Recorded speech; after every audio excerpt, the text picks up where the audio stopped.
What's up, everybody? Welcome back to another video on the channel. Today is Tuesday.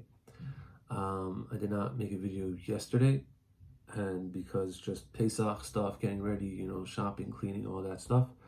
But I did want to make a video because I don't know if I'm going to be able to make videos next week or whatever. I wanted to make a video on certain inyanim in Breslov on Pesach, on Passover. Last week I was in Jerusalem. I finally was able to get my hands on a new set of Siach Sarfei Kodesh, the sefer that we read from, a lot of Breslov history, a lot of stories. So what we've been reading from now is the older version, which was out of print for a very long time. And they recently, a few months ago, probably 6 months ago, they put out a new version, which is 3 volumes. It looks like this. This is one of them. And it's basically, they basically put everything in order by topic, like there's much more of a seder to the whole entire sefer than there was before. There's a lot of edits, there's a lot of footnotes, there's a lot of very cool information in here. So I've been reading it, I've been enjoying it. Obviously we're going to make a lot of videos on it. But now we're just going to read a little bit about Pesach, certain things that you may have read in other Breslov books. There's a lot of information here that's not printed anywhere else. So we're just going to read a little bit about Pesach, just stories and yanim, and some historical information, things like that. So it starts over here because we're just going to we have 2 books open actually over here because one piece is from one book and the other one's from another book. So let's just stay over here. So this is in Siman Kuf Vav, in the Chelik Beis of the new Siach Sarfei Kodesh. It says at the beginning of it says that when Rab Noson was first becoming close to Rebbe Nachman, he came to Medvedevka to be there on the chasana of Rebbe Nachman's daughter Sarah, which was on Rosh Chodesh Noson. Right? He already came to Rebbe Nachman for Purim. I thought that. So Rebbe Nachman was living in Medvedevka anymore. It was just that he was there at the chasana. So he came to Rebbe Nachman for Purim, and he stayed with Rebbe Nachman until after Pesach, right? Because he wanted to be with Rebbe Nachman also on the days of Pesach. But even though he knew that it was a thing that nobody could come and be with Rebbe Nachman on the Seder night, because Rebbe Nachman was noeg to do the Seder only with his family, and he did not let anybody else come and sit with him by the Seder. And it says over here in the footnote, looking at Chelik Aleph, Siman Shin Gimel, I looked in Chelik Aleph and Siman Shin Gimel, it says that it was the only time of the year that he would sit with his family. On Shabbos you'd have Chassidim, this time you'd have Chassidim, but the only time of the year that he ever sat with his family alone without anybody else was on the Seder night. And Rav Noson tells over that he had such a desire to see the face of Rebbe Nachman when he did the Seder. So he made his own Seder wherever he was staying by himself, and he did it a little bit fast so that he can come back. And he went back to the Makom where Rebbe Nachman was staying, and he passed by the doorway very, very fast, and took a peek in, and he saw how Rebbe Nachman was standing there with the Kiddush cup in his hand, and he was saying the part of the Haggadah Shefoi Chamascha. It says over here, Ayin Tes, in the footnote here, it says that we could see from there that the minhag of Rebbe Nachman was to stand when you say Shefoi Chamascha with the kos in your hand. So that's cool. And it says over here that Rab Noson was very happy every single day of his life just because he saw Rebbe Nachman at the Seder, even once in his whole entire life. Okay, so that's the first thing. Now let's talk about other things that Rebbe Nachman and Rab Noson had said about Pesach. There's not so many pieces, so let's just see what's here. So it says over here that one time Rebbe Nachman spoke about the greatness of the Jews and that they left Egypt And he said in Yiddish, I'm not going to read the Yiddish part, but he said in Yiddish, translated into Hebrew, it says, what would the Bnei Yisrael be today if they didn't leave Mitzrayim? They would be Tsayanim, and then in brackets it says Navadim. And Tsayanim are gypsies, and Navadim are nomads, meaning that we would be lost. We would be completely lost. So the whole way that we're a nation today, and have any, we live and we're Jews and we have people in the world and we have communities, is because we left Mitzrayim. That was the beginning of it all. If not, we would just be gypsies traveling around the world still. Rebbe Nachman said, if the Jews eat the mar on Seder night, so then you already know that on Tisha B'Av you're going to be sitting and saying Kinnis.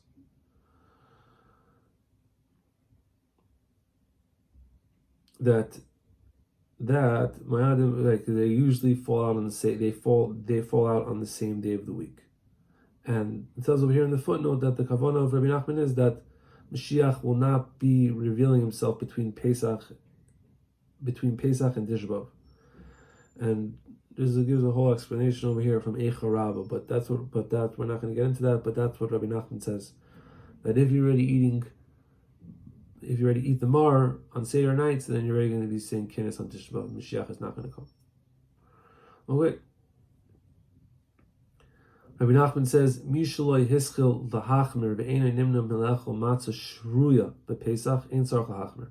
It says somebody who never had the chumrah of eating matzah shruya, which I think is gebrachs, on Pesach, he doesn't have to take that upon himself.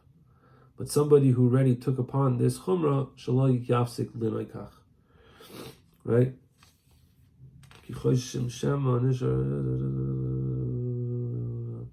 Right, that's what he says. So he says that, and it says over here in the footnote that even the people that this is a known thing, that people that are machmer and gebrachs, like most Chassidim, Mikol Malkoim, on the last day of Pesach, b'chutz la'aretz on Achron shel Pesach, Mekilim v'oichlin matzah shruya.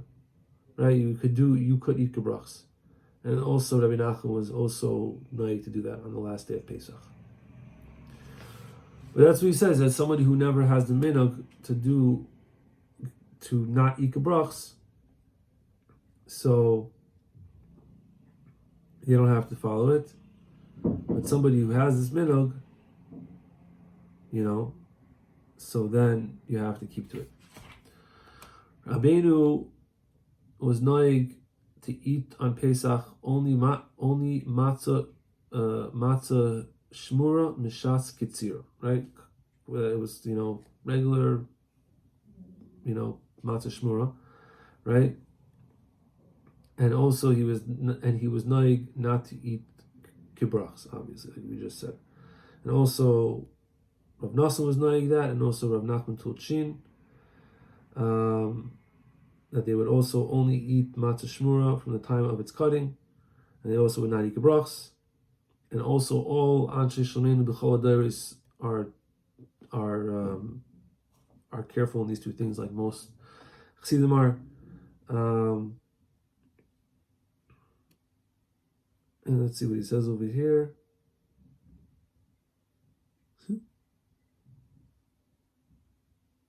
Right, okay, fine. So that's what he's saying. I'm saying that today, everybody eats matzah shmur, basically.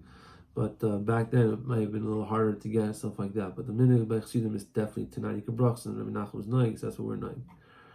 One time, Rabbi Nachman he grabbed a piece of matzah that was just sitting on the table, and he said, matzah mit shmiras abris is the matzah shmura.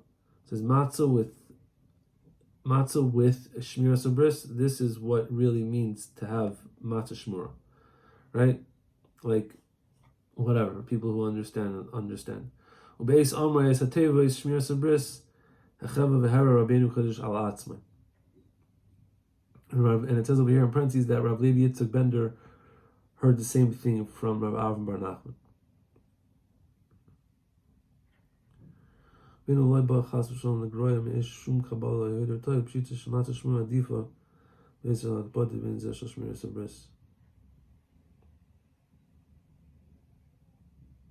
he's saying that people, I'm saying, obviously Matzah Shmur is a big deal. I think over here it says another thing, but he said the bigger deal, like the main, I'm saying the real Matzah Shmur is to be Shemar Bris. If you're not Shemar Bris and you're just eating Matzah Shmur, it's like, okay, but he's saying one of the main things that a person has to do is be Shemar Bris. So yeah. He says, Rabbeinu one time also, again, held a piece of matzah in his hand on Pesach, and he says, when you hold the matzah in your hands, you are holding Kibi Yachol Hashem in your hands. This is from Rabbi Avram Sternhardt, and it says over here, look in Likutei Halachos Birchos Hariyah Ois Yutes. Because it says in the Zohar, HaKadosh Aidil Lekichas Arba Minim B'Yadenu Anu Lechem B'Yadenu Oisei Yisbarach. Right? It says Rabbeinu Shachil Shabbos Nas Minul. Okay. Okay. Whatever. There's deep things going on for sure. It says over here that we did not see by Rav Noson and other Breslov Hasidim that they were noig with Chumras Gedolos in Bedikas Chametz. Right, but it says over here that Rav Hirsch Leib Harav of Breslov Misaprim Siprim Nefloim Oidis Chumrosef Akadolos Bibdikas Hametz. They would tell about on Rabbi Hirsch Leib, who was the Rav of Breslov. They would tell about him that he had crazy chumras about Bedikas Chametz, that the whole entire night he would take to do Bedikas Chametz. It's known anyway, generally in Breslov, that Rabbeinu says not to do so many chumras on Pesach. He says when he was younger he did crazy chumras, but then later on in his life he said that it was not needed at all.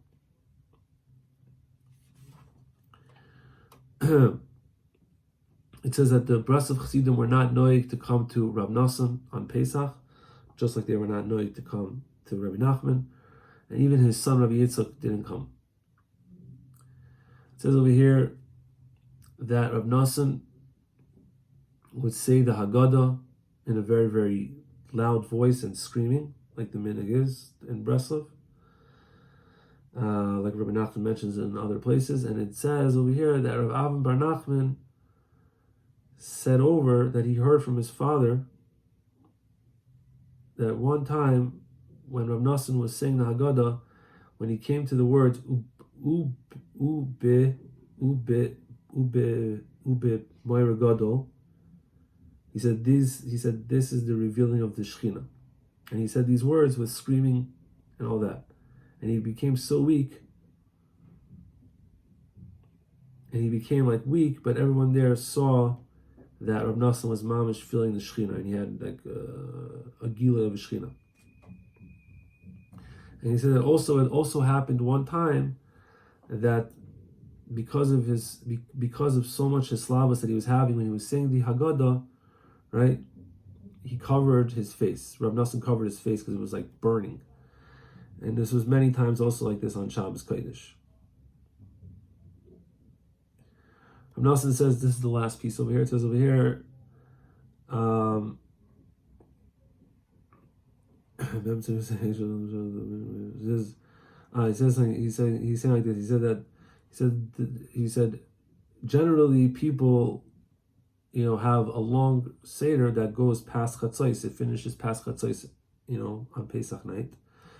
He said that, so therefore the Baal Haggadah, or whoever put together the Haggadah, I don't even know who put together the actual Haggadah, he said he put in the tefillah on Chatzos, which is the Pisma and Adruhu, giving a basic the Karev, right? In the middle of the seder that you say this stuff that has to do with Chatzos. Kedei shekol Yisrael yivakshu az al binyan beis hamikdash, that all the Jews at that time should ask on the building of the Beis Hamikdash.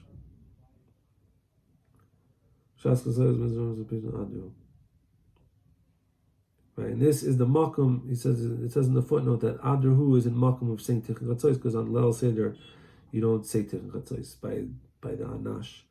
And there's a special niggin also for Adruhu that some Anash have, but I'm not sure. That's from Rav David Bender. Yeah. that's what we have for Pesach from Breslov. There's more stuff obviously out there, but those are some interesting little bits and pieces of information that I've gathered from Siach Sarfei Kodesh. So yeah, just the main thing I think is that the minhag is to say the Haggadah out loud, Matzah Shmura, not the Kabrach, stuff like that. But obviously everyone has their own minhagim. But I'm just saying that's what we gather from over here. All right, so everyone should have a great Pesach. It should be a good Pesach, a holy Pesach. And maybe we'll make some more videos next week before Pesach starts. But if not, we'll see everybody after Pesach.